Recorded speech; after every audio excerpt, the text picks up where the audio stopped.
उसी समय में बलवान ऐसा पुत्र जो आकाश तक दिखाई दे रहा, ऐसे बेटा पैदा हो।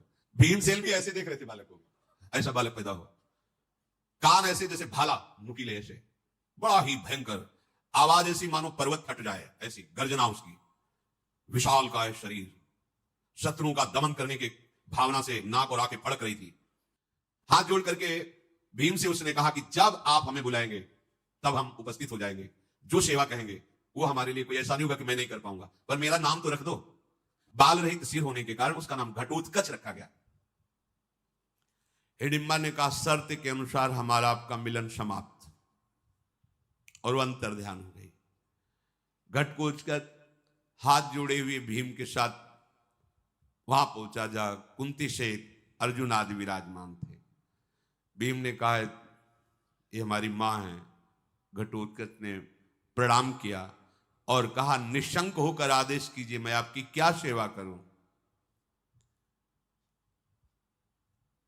कुंती जी ने कहा कि ओ तुम्हारा जन्म कुरुकुल में हुआ है, तुम भीमसेन के पुत्र हो, इसलिए पांचों पांडव तुम्हारे पिता के समान हैं, तुम्हें सदैव हमारी सहायता करनी होगी। घटोत्कच ने कुंती जी को प्रणाम करके कहा दादी जी, रावण और मेघनाथ की जो महिमा बल में है उससे मैं पाई भर भी कम नहीं हूं। अगर मैं अपने स्वरूप में आ जाऊं तो प्रलय कर सकता हूं, तो सायोग की क्या बात, जब जहां आज्ञा। ऐसा था, मैं बढ़कर नहीं बोल रहा हूं, मैं रावण और मेघनाथ को एक क्षण में परास्त करने की सामर्थ्य रखता हूं। जब मेरी आवश्यकता हो, मेरे पितृवर्ग को सेवा की जब आवश्यकता हो, तब मुझे सेवा का अवसर देना, फिर मेरे बल को देख लेना। कोई सेवा हो तो आदेश करो या फिर मैं जाऊं। कुंती जी ने कहा अभी कोई सेवा नहीं। उत्तर दिशा की तरफ मुख किया और अंतर ध्यान हो गया, चला गया। महारथी पांडव बड़े प्रसन्न हुए। वो धीरे से उस वन को त्याग कर दूसरे वन में आगे बढ़े। सबकी जटाएं बन गई थीं, वल्कल वस्त्र धारण किए थे। पांडवों के सर पर जटाएं, शरीर में वल्कल या मृगचर्म, तपस्वी भेष में। माता कुंती को भीमसेन पीठ में बैठाल कर धीरे धीरे आगे बढ़ रहे थे। एक दिन जब वो बैठ करके कोई भगवत चर्चा कर ही रहे थे कि देखा कि भगवान व्यासदेव जी पधारे। बताया था उसने कि व्यासदेव जी मिले। शत्रुओं को संताप देने वाले पांडवों ने जे भी भगवान व्यासदेव जी को देखा, सब खड़े हो गए और हाथ जोड़ करके उनको साष्टांग प्रणाम किया। शास्त्रीय मर्यादा है, कोई वैष्णव, कोई संतजन या अपने पूज्यजन पधारे, खड़े हो जाना चाहिए। उससे तुम्हारे प्राण पुष्ट होते हैं, हृदय पुष्ट होता है, आपकी आयु बढ़ती है, आपकी श्री बढ़ती है, आपके पापों का शमन होता है, नष्ट होते हैं। भगवान व्यासदेव जी ने कहा पांडु कुमारो, मैं सब दिव्य दृष्टि से देख रहा हूं, तुम्हारे ऊपर जो संकट आया है, वैसे तो हमारे पुत्र ही हैं धृतराष्ट्र और दुर्योधन आदि, पर संत महात्मा उसी का पक्ष लेते हैं जो धर्म से चलता है। संदेह नहीं कि मेरे अंदर कोई भेद बुद्धि नहीं है, पर मैं तुम्हारे पक्ष में हूं क्योंकि तुम धर्म से चल रहे हो और सत्य से चल रहे हो। संतों का स्नेह उसी पर होता है जो धर्म पूर्वक आचरण करता है। यद्यपि उनका हृदय पक्षपात वाला नहीं होता, पर जब धर्म से चलोगे, भजन करोगे, तो अपने आप उनके हृदय का आशीर्वाद आपका पक्ष ले लेगा। मैं सदैव तुम लोगों पर दृष्टि रखता हूं। कभी ये नहीं सोचना चाहिए कि गुरुजन हमसे बात नहीं करते, हमारी तरफ देखते नहीं। ये बाहरी देखना, बात करना संसारिकता के अंतर्गत, व्यवहार के अंतर्गत आता है। वो आंतरिक दृष्टि से सदैव देखते रहते हैं। जैसे कछुआ जल में रहकर बाहर रखे हुए अंडों का चिंतन करके उनको पुष्ट करता है, ऐसे सच्चे सदगुरुदेव संत महात्मा अपने शरणागतों का चिंतन करके उनके अंतर की वृत्ति को सुधार करके भगवदीय मार्ग पर आगे बढ़ाते हैं। मैं तुम लोगों का हित करना चाहता हूं। सुनो, यहीं पास में एक रमणीय नगर है, उसे एक चक्रा नगरी कहते हैं। बहुत पवित्र ब्राह्मण रहते हैं, ब्रह्म ऋषि जन। तुम जाओ और उस नगर में रहो। तुम्हारे पुत्र, चिंता मत करो, भोग और ऐश्वर्य से संपन्न होंगे, एक दिन राज सिंहासन पर बैठेंगे, पर अभी समय है, ऐसा भगवान व्यासदेव जी कहकर सहसा अंतर्धान हो गए। कुंती जी अपने बालकों के साथ आगे बढ़ी। वन के बाहर एक चक्रा नगरी थी, उस नगरी में प्रवेश किया और एक ब्राह्मण से कहा कि मुझे कुछ समय के लिए आप अपने घर में रख लीजिए, बस केवल रख लीजिए और हमारे पुत्र भिक्षावृत्ति से उदर पोषण करेंगे। उस ब्राह्मण ने, जो एक चक्रा नगरी में रहता था, बड़ा प्रसन्न हुआ। ऐसे महारथी 5 और कुंती देवी का वो सौम्य स्वरूप देवी हैं, साक्षात भगवत भक्ता हैं। इनके समान कौन भक्त होगा जो भगवान से प्रति कदम में विपत्ति मांग रही कि प्रभु मुझे हर कदम कदम पर विपत्ति मिले, क्योंकि विपत्ति में मैं आपके स्मरण में, आपके प्यार में और आपको सामने देखा है। मुझे ऐसा सुख संपत्ति नहीं चाहिए जिससे मैं आपको भूल जाऊं। पांडवजन वहां भिक्षावृत्ति के द्वारा जीवन निर्वाह करते रहते थे। प्रतिदिन शाम टाइम भिक्षा मांगने जाते थे, 24 घंटे में एक बार। और जब भिक्षा लाते थे तो कुंती जी के चरणों में समर्पित करते, मां भिक्षा लाया हूं, ये समर्पित। कुंती जी भाग करती, उससे आधा भाग निकाल करके भीम को दे देती, आधे में नकुल सहदेव, अर्जुन, युधिष्ठिर और आप पाती, आधा भीमसेन को दे देती थी। माता के साथ भिक्षा का उपयोग करके वही रहते हैं। एक दिन की बात है, युधिष्ठिर जी, अर्जुन जी, नकुल सहदेव जी भिक्षा के लिए गए। किसी कार्य के लिए भीमसेन को कुंती जी ने रोक लिया। अभी वो भिक्षा को निकले ही थे, इनको रोका ही था कि उसी ब्राह्मण के घर में बड़ा आर्तनाद सुनाई दिया, रोने का। इतनी जोर का दुखद आर्तनाद कि कुंती जी रोक ना सकी, वहां समीप गई। पहले सोचा देखें तो है कष्ट क्या, एक खंभे की आड़ में हो गई। उस समय वो जो ब्राह्मण था रो रो के कह रहा था कि तुम सब निश्चिंत रहो, मैं मरूंगा, पर यदि मैं मरा तो पूरा परिवार अनाथ हो जाएगा। मैं क्या करूं, मरना ही पड़ेगा। ऐसा क्या है कि मरना पड़ेगा?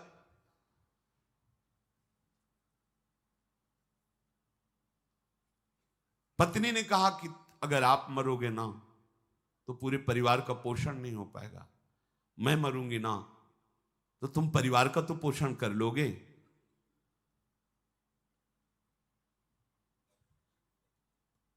पुत्री ने कहा नहीं नहीं नहीं, कुछ समय बाद मुझे किसी को दोगे ही ना तो मैं मरूंगी, जिससे तुम सब प्रसन्न रहो। छोटा सा एक बालक था, एक बालिका एक बालक।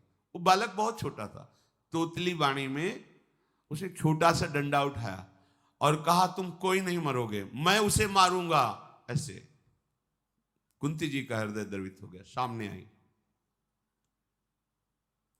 क्या बात है, ये मरना क्या आप लगाए हुए हो, कौन है, क्या है, क्या विपत्ति है, क्यों आर्तभाव से रो रहे हो? उनका नहीं नहीं, आप जाओ, हम भारी समस्या में पड़े हुए हैं, आप हमारी बात मत सुनो, आप हमारे अतिथि हो, आप सुखपूर्वक रहो।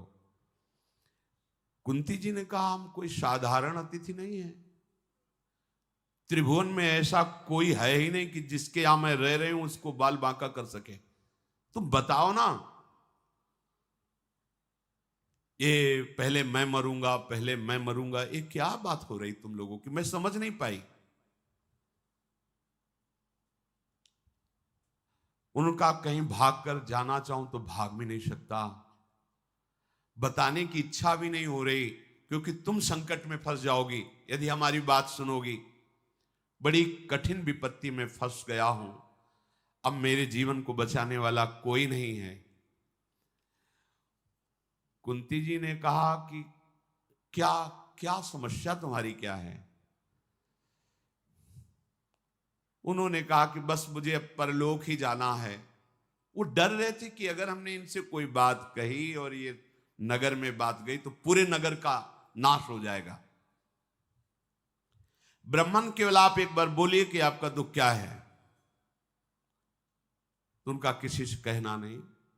यहां से 2 कोस दूरी पर यमुना नदी के किनारे पर्वत में एक भयंकर गुफा है और उसमें बक नाम का भयंकर राक्षस रहता है और वो इतना बलवान है कि वो नगर के नगर को खा जाता है।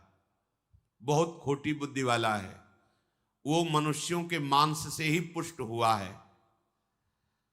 प्रतिदिन पूरी प्रजा को अनाथ देख करके सब लोगों ने निश्चय किया है कि क्रम से इसको एक एक दिन का भोजन दिया जाएगा, जिससे पूरे नगर को मनमानी नहीं खाएगा। उसके लिए 20 बैलगाड़ी अगहनी चावल का भात, 20 बैलगाड़ी चावल भात और 200 भैंसे, कढ़ी रोटी पकौड़ी पुआ ये सब बिना गिनती के, और वो एक मनुष्य परिवार से वो लेके जाएगा। तो जैसे मिर्च खाई जाती है ऐसे बीच बीच में मनुष्य को खाएगा और ये सब भोजन पाएगा। बकासुर उसका नाम, तो बक।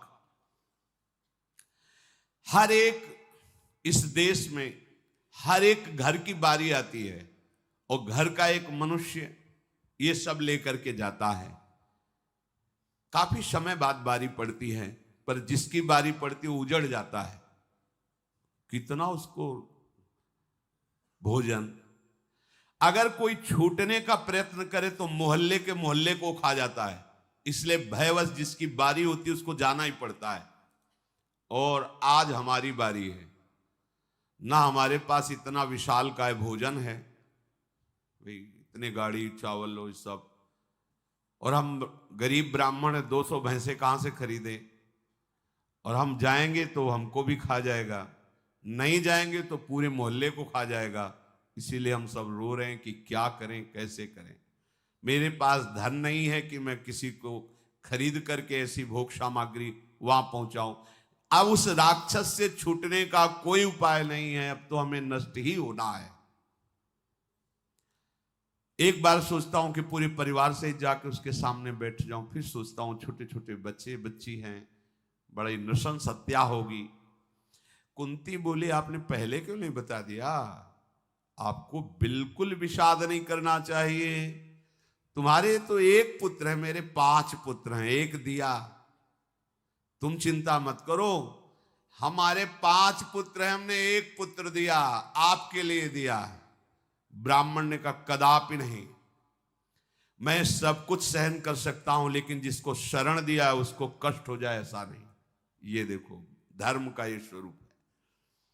तुम हमारी शरण में हो, तुम्हें कष्ट नहीं दे सकता, मैं पूरे परिवार सहित वहां जाकर के अपने को खवा सकता हूं। कुंती जी ने कहा ब्रह्मा ने हमारे बेटा ऐसे बेटे नहीं हैं। तुमको बताऊं, जो बेटा आज रुक गया है ये मंत्रवेत्ता है, ये जादू जानता है। ब्राह्मण को सरल भाषा में समझाया। वो अपने मंत्र से दैत्य को वश में करके मार डालेगा, बस किसी से कहना नहीं, तुम किसी से नहीं कहना। ब्राह्मण को लगा कि वो मंत्र तो हम भी सीख लेंगे, तो बोले वो मंत्र जल्दी किसी को सिखाया नहीं जाता, सिखाने पर उतना लाभ भी नहीं मिलेगा, मेरे बेटे को आता है। अब ब्राह्मण बड़ा प्रसन्न हो गया। कुंती जी ने कहा कुछ खीर पुआ तैयार करवा लो, भैंसे वैसे तो रहने दो, क्योंकि जो ले जाएगा उसी के लिए भी तो चाहिए। अब वहां जब 20 गाड़ी चावल तैयार करना था तो अपने हिसाब से उसने भोजन, भीम से कहा कि बेटा हमारा धर्म है, जो विपत्ति में फंसा हो उसको सहयोग करना। देखो परहित सरिस धर्म नहीं भाई। अगर कोई बहुत बीमार पड़ा है और उसकी सेवा करने वाला कोई नहीं, यदि आप उसको दवा देते हैं, सेवा करते हैं, तो बहुत बड़ा पुण्य होगा, ये भगवान की बड़ी सेवा हो जाएगी। कोई वृद्ध है उसको आप सुविधा दोगे, भोजन दो, बड़ा मंगल होगा। भगवान इससे बहुत जल्दी कोई विपत्ति में फंसा है उसका सहयोग कर दीजिए बिना किसी लाभ की आकांक्षा किए। वो ब्राह्मण प्रसन्न हो गया। भीमसेन ने कहा, मां आप निश्चिंत रहना, आप चिंतित मत होना। इतने में युधिष्ठिर जी आ गए। भीमसेन की आकृति को देख के ही पता चल गया। कुंती जी से कहा, ये कुछ करना चाहता है, इसके चेहरे से पता चल रहा है, इसने क्या ठान लिया है। तो कुंती जी ने कहा कि मेरी आज्ञा से ब्राह्मण के घर में ऐसा संकट आ गया है, तो मां ये अशय और दुष्कर साहस है, भला आप अपने पुत्र को ऐसी जगह क्यों भेज रही हैं। तो उनका बेटा, जिसका कहीं थोड़ा भी अगर सुख लिया जाए तो बदले में उसको बहुत सुख देने का विधान करना चाहिए। ऐसे धर्मात्मा पर अगर एक बार किसी ने तुम्हें संकट में पानी भी पिला दिया है तो कृतज्ञ रहना चाहिए। पर आजकल न सत्संग है न शास्त्रों का स्वाध्याय, तो जो तुम्हारा हित करे उसी के गले में छुरी चला दे, ऐसा स्वभाव बन रहा है लोगों का। पर ऐसा नहीं होना चाहिए। आश्चर्य होता है, जिस मां ने अपने हृदय में इतना वात्सल्य रख करके जब हम लघुशंका कर देते हैं तो अपना गीले पे लेट जाती है, हमें सूखे पे। वो अपने वक्षा स्थल का दूध पान कराकर हमें बड़ा करती है, और जब वो वृद्धावस्था खो जाती है, उसकी सेवा का समय होता है, तो अपनी बहू को लेकर देश विदेश घूमते हैं, उस माँ की कोई परवाह नहीं करते। हाँ, बहुत धन हुआ तो अनाथालय में, वृद्धा आश्रम में भेज दिया, लेकिन सोचो उस समय उसे प्रेम की आवश्यकता है, धन की नहीं। उसे उसी दुलार की आवश्यकता है जिस दुलार से तुम्हें पाला। बहुत बुद्धि निकृष्ट भाव को प्राप्त हो जाती है। वो अपने माता पिता को ऐसे नहीं करना चाहिए। भाई, आगे चलकर तुम भी वही बनने वाले हो, तुम भी वृद्ध होने वाले हो कि तुम्हारा लड़का अमेरिका में रहेगा, फोन से बात भी नहीं करेगा। जैसे तुम आचरण करोगे वैसा ही बर्ताव तुम्हारे साथ होगा। वृद्धों की सेवा करना ये सबसे बड़ी तपस्या है, क्योंकि जब आप सेवा करोगे तो कटुवचन भी बोलेंगे, आपको सहना होगा। सहन करके उनकी सेवा कर ले गए तो वही तुम्हारे उत्तम लोकों की प्राप्ति का कारण होगा। तो बेटा, मैं देख सकती हूं कि देवराज वज्रपाणी इंद्र की भी सामर्थ्य नहीं कि मेरे बेटा भीम को परास्त कर दें। इसलिए मैंने किसी लोभ से या ज्ञान से या मोह से नहीं, धर्म के द्वारा सत्य का विचार करके ब्राह्मण की रक्षा के लिए भीमसेन को आदेश किया है। युधिष्ठिर ने कहा, मां आपका निश्चय सत्य है, आपको यत्न पूर्वक ब्राह्मण की रक्षा करने का जो भाव आया है मैं स्वीकार करता हूं। बिना युधिष्ठिर की अनुमति के कोई कार्य नहीं होता था। अब ब्राह्मण की रक्षा के लिए भीमसेन ने मां को प्रणाम किया। ब्राह्मणों को जो उनके घर में रहते थे उनको दाहिने करके प्रणाम मुद्रा में होकर वो सब सामग्री लेकर गए, उसकी गुफा के सामने दहाड़ लगाई और बैठकर पुआ पूरी खीर जो ब्राह्मण ने बना दिए थे खाने लगे। और निकला राक्षस, उसने देखा कि ये मेरे लिए लाया हुआ भोजन तो स्वयं चट कर रहा है, वैसे वैसे तो दिखाई नहीं दिए। बहुत क्रोधित हुआ। भीमसेन भोजन कर रहे थे, आया और दोनों हाथ से घूंसा बांधकर भीमसेन की पीठ पर प्रहार किया। भीमसेन पाते रहे, बार बार वो प्रहार करता, वो बोले भी नहीं, पा लिए। उसने एक बड़ा वृक्ष उखाड़ा और भीमसेन पर प्रहार किया। वृक्ष चूर, भीमसेन पा रहे। जब पा चुके, आचमन किए, तब लौट करके उसकी तरफ हेरे। वो दैत्य बक दांतों से ऊँट चबा रहा था, ऐसा लग रहा था कि भीमसेन को खा जाएगा। बड़ा क्रूर स्वरूप। भीमसेन हंसने लगे और उसने कहा कि देखो, तुमने अभी तक मनुष्यों को खाया है, आज तुम्हारे दांतों को पता चलेगा कि तुम किस मनुष्य के चक्कर में पड़े हो। भीमसेन पर वो वृक्ष का प्रहार करना ही चाहता था कि वृक्षों को पकड़कर एक मुष्टिका का प्रहार, उसके जो बड़े बड़े दांत थे ना, बाहर आ गए। कुपित राक्षस ने भीमसेन को बाएं हाथ से बांधकर मारने की कोशिश की। महाबाहु भीमसेन ने उस विशाल राक्षस को उठा के पटक दिया और उसकी छाती पर दोनों हाथ से प्रहार किया, बेहोश हो गया। वायुपुत्र भीम के प्रहार से वो जो बेहोश हुआ, पटक पटक के उसकी खोपड़ी को रगड़ा भीमसेन ने भूमि पर और घुटनों के बल दबाकर उसकी गर्दन पर। थोड़ी देर में उसके प्राण निकल गए। जो प्राण निकलते समय चिल्ला रहा था तो जैसे फटा नगाड़ा आवाज दे, ऐसी आवाज उसकी हो रही थी। पूरे नगर में हाहाकार मच गया, ये आवाज कैसी है? हड्डी हड्डी को तोड़ के रख दिया उस बक नामक असुर की। इसके बाद जो नगर का प्रधान दरवाजा था वहां जाकर उसको पटक दिया। हाथ पैर धोकर सरोवर से शांत होकर के आए और ब्राह्मण से कहा चैन से रहो, अब कभी कोई नंबर नहीं आएगा। उसको ऐसी जगह पहुंचा दिया है कि अब पूरा नगर सुखपूर्वक रहे। सवेरा होते ही जो लोग बाहर नगर के निकले, देखा वो राक्षस मरा हुआ, बहुत प्रसन्न हुए, पर सबने जानने की कोशिश की किसने मारा, पर किसी को पता नहीं चला। इसलिए सबको लगा कि सबकी रक्षा करने वाले भगवान ने इसे मार करके हम लोगों की रक्षा की। बहुत खुशी हुई।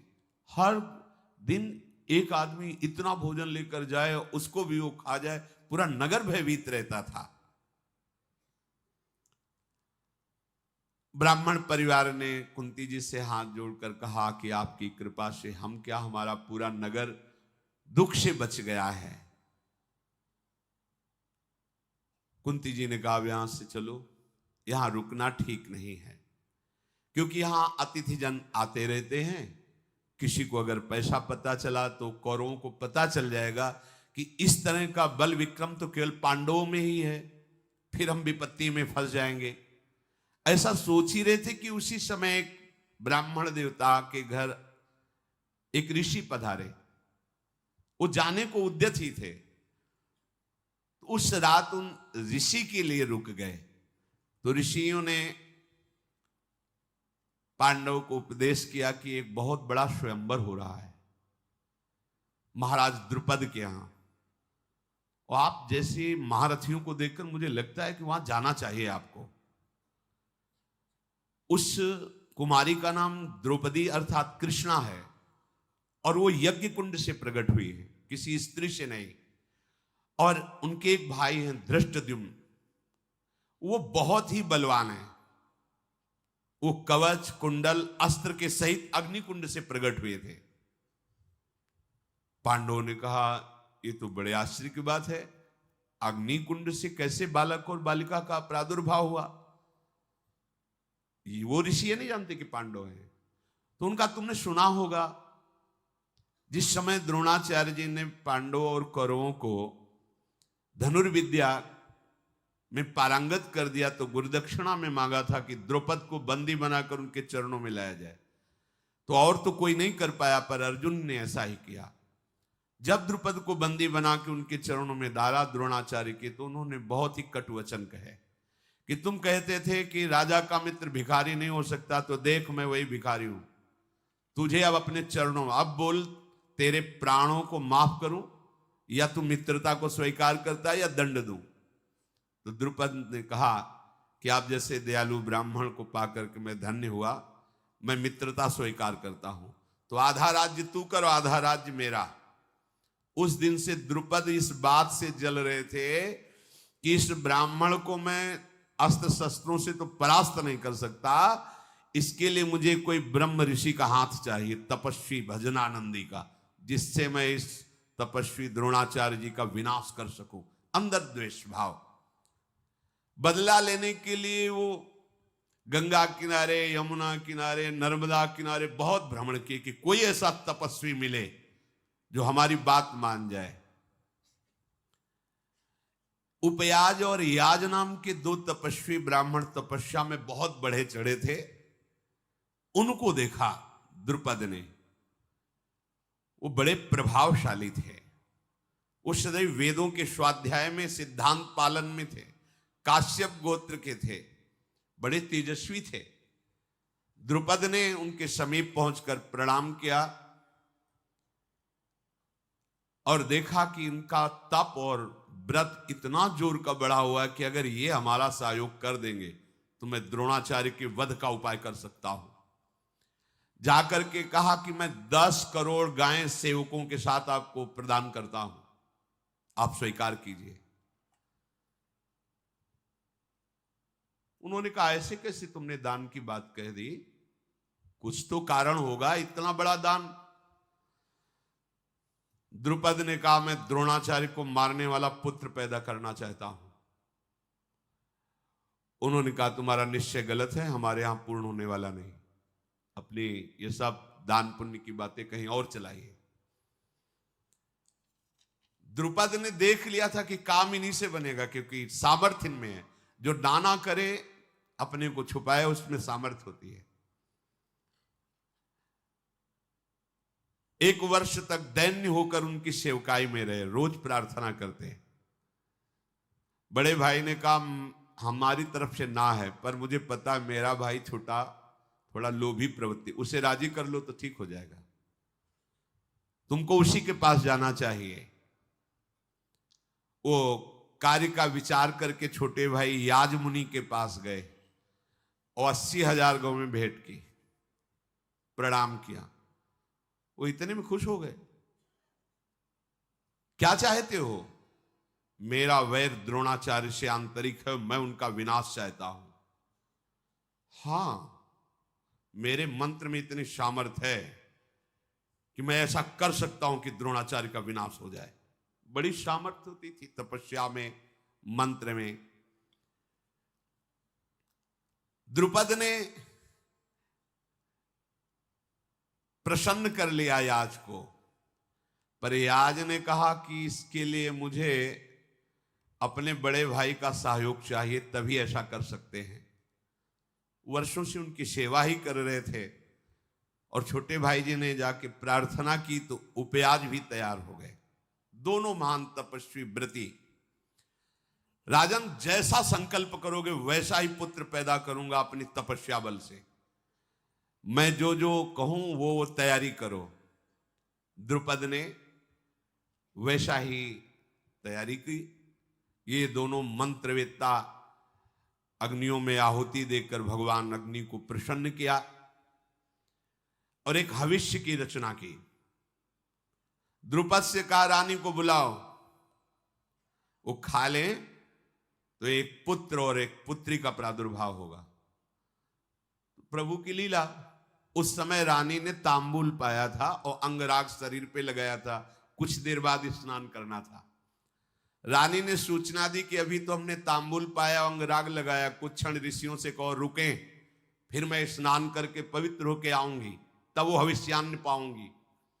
और ये महान तपस्वी थे, उन्होंने कहा तुम क्या समझती हो, तुम्हारे गर्भ के बिना हम बच्चे ही नहीं पैदा कर सकते। तुरंत मंत्र पढ़ करके आहुति अग्नि में उसी हविष्यान्न की कर दी। उसी समय मानो दूसरा अग्नि प्रकट हुआ हो, ऐसा कवच कुंडल और अस्त्र लिए हुए बालक प्रकट हुआ, जिसे धृष्टद्युम्न कहते हैं। उसी समय आकाशवाणी हुई, पांचाल नरेश अब निर्भय हो जाओ, ये बालक द्रोणाचार्य का गला काटने में समर्थ है।